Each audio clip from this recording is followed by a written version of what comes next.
This is video number 21 of current electricity. और इसके अंदर फिर से इक्विवेलेंट रेजिस्टेंसेस के ऊपर हम वापस आए हैं। यूजिंग यूजिंग नहीं, these networks are known as ladder networks.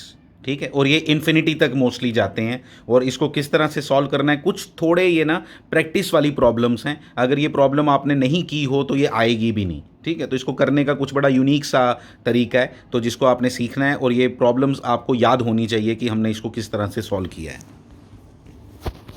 जैसे ये एग्जांपल आप देख रहे हो, ऐसे सर्किट देखने में बड़ा सिंपल है, लेकिन प्रॉब्लम क्या है कि ये जा कहाँ तक रहा है, इन्फिनिटी तक। ये कभी भी आर ख़त्म नहीं हो रहे, आर इन्फिनिटी तक जा रहे हैं, और इसका मुझे इक्विवेलेंट निकालना है। तो हमने क्या करना है ऐसे सर्किट्स में, हमने इस सर्किट में से इतना पोर्शन अगर निकाल दें, ये वाला पोर्शन निकाल दिया बाहर, तो क्या जो नया सर्किट बनेगा यहाँ, उस सर्किट में और इसमें कोई फ़र्क है? बिल्कुल नहीं। इन्फिनिटी वाली चीज़ में से 2 पॉइंट निकाल भी लिए आपने, तो क्या फ़र्क पड़ा? आप देखो ध्यान से ज़रा, जो जो सर्किट यहाँ बना, अगर मैं यहीं से शुरू कर दूँ इसको, तो बिल्कुल सेम है वही जो ओरिजिनल था। तो इसलिए ये सर्किट अब हम कैसा बनाएंगे, देखो अब हम बोलेंगे जो ये वाला पोर्शन है, अगर इस पूरे का इक्विवेलेंट, अगर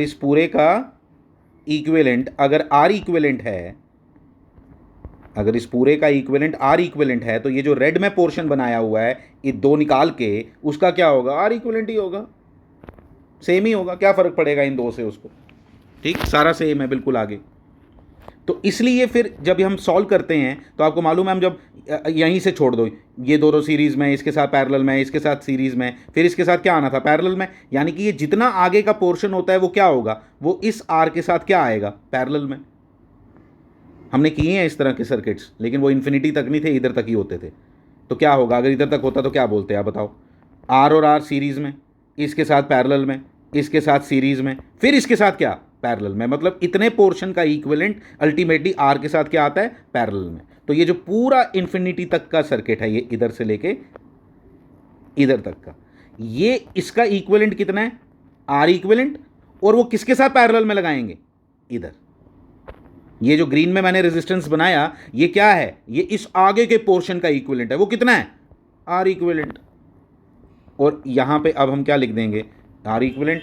और ये इस तरह से हम इसको सॉल्व करते हैं। प्लीज़ इस चीज़ों को, इस प्रोसेस को अंडरस्टैंड करना बड़ा इंपॉर्टेंट है। आप इस आर इक्विवेलेंट की जगह अगर सिंपल करना चाहते हो तो एक्स भी लिख सकते हो, कि अगर एक्स है तो इसका इक्विवेलेंट टोटल का भी कितना होगा? एक्स ही होगा। ठीक है, तो इसको सॉल्व किया है। ये मैंने आपको पहले ही बोला था, ये प्रॉब्लम ऐसे नहीं निकलती जब तक आपने ये देखी ना हो। अगर आप बोलोगे मैंने सारे इक्विवेलेंट के सर्किट के क्वेश्चन कर लिए, लेकिन ये वाला सर्किट लैडर वाला नहीं किया है, तो ये क्वेश्चन आपसे नहीं होगा। ठीक है, तो ये देखो क्या किया, ये आर इक्विवेलेंट और आर पैरेलल में, R1 into R2 divided by R1 plus R2 लगाओ इसमें, फिर इसके साथ प्लस आर करो, ये देखो, फिर इसको सॉल्व करो, क्वाड्रेटिक बनती है। फिर ये इस तरह से सॉल्व करना है। ये एक यूनिक सा मेथड है, आप इसको बड़े अच्छे से सीखोगे कैसे निकाला, तो इधर से आर इक्विवेलेंट निकाल लेते हैं।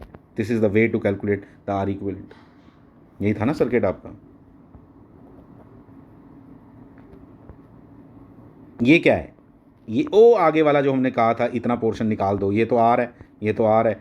इक्विवेलेंट पूरे का तो है ही एक्स, तो इसका भी कितना? एक्स। एक्स की टर्म्स में निकाल लो, अच्छा नहीं लगता अगर आर इक्विवेलेंट कन्फ्यूज़ करता है कई बार।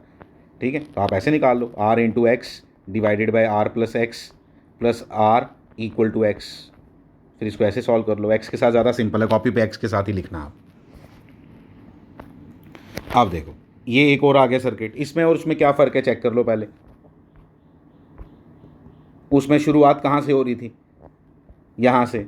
इसमें कहाँ से? यहाँ से। इसलिए जब कट मारना, ध्यान से, यहाँ नहीं मार देना, ऐसा कट मारना कि कट मारने के बाद अगर मैं इन दोनों को मिटा दूँ ना, तो वापस वही सर्किट नज़र आए जो ओरिजिनल है। तो इसलिए कट ध्यान से मारना है। तो कट जब मारा तो इस पूरे आगे का इक्विवेलेंट क्या होगा? Are equivalent.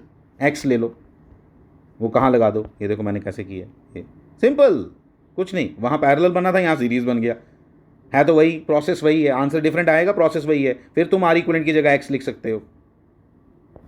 ये फिर एक और प्रॉब्लम दी थी बुक में, उसने बोला था बताओ ए और बी के बीच में, देखो कैसा सर्किट है, यहाँ से भी इन्फिनिटी, यहाँ से भी इन्फिनिटी, तो बताओ कि इसका इक्विवेलेंट जो आएगा वो लेस देन 1 आएगा, इक्वल टू 1 आएगा, इक्वल टू 3 आएगा, या इन दोनों के बीच 1 और 3 के बीच में आएगा। मैं आपको बताता हूँ। एक रूल याद रखना, अगर 2 रेजिस्टेंस हैं, 1 का और 100 का, आपस में पैरेलल में, याद रखना आंसर 1 से छोटा आएगा। 100% पैरेलल के केस में जो इक्विवेलेंट आता है वो छोटे वाले से भी छोटा आता है।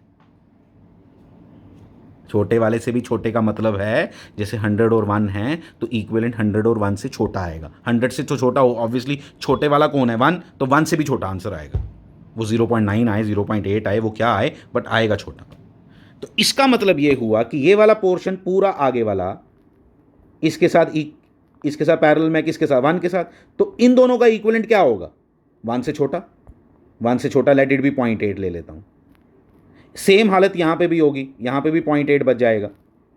तीनों को ऐड करोगे तो आंसर क्या आने वाला है, ये तो 1 रहेगा, मतलब अल्टीमेटली सर्किट क्या बच जाएगा, ये इतना इतना इतना ऐसा। बैटरी लगा लो, इधर बताया आपको ए और बी का मतलब क्या होता है, बैटरी लगा लो। ये तीनों सीरीज में आ गए।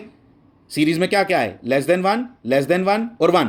लेस देन 1 को ऐड करूंगा प्लस 1 करूंगा तो आंसर लेस देन 3 आएगा या नहीं, तो बिल्कुल आएगा। तो इसलिए मोर देन 1 लेस देन 3 इसका आंसर है। अच्छा क्वेश्चन था, इसलिए मैंने कहा आपसे शेयर कर लेता हूँ। अच्छे से देख लो इसको, डिफिकल्टी आएगी तो डिस्कस करेंगे।